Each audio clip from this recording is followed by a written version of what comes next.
In this video we are going to make date paste. It's very easy to make date paste. You simply cover your dates in clean filtered water, let it stand overnight, and then you can blend your dates and make your date paste.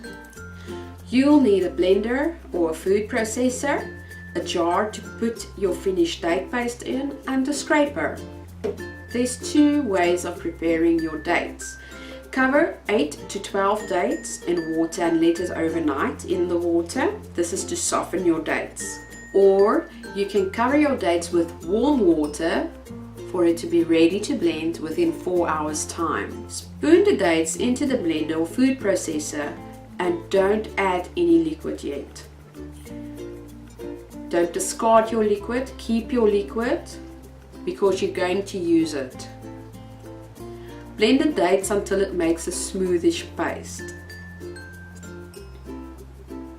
If the consistency looks dry and not pasty, simply add some of the date paste water, little by little, because you don't want it to become too runny. You still want the consistency of a paste.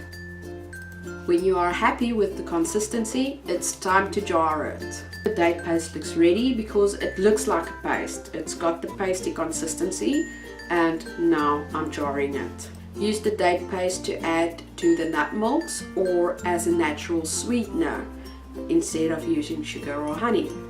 You can even use it in baking or making coffee. I hope you enjoy your date paste. Let me know what you think, what your experience is like, and come and join the group if you haven't yet. Take care and enjoy.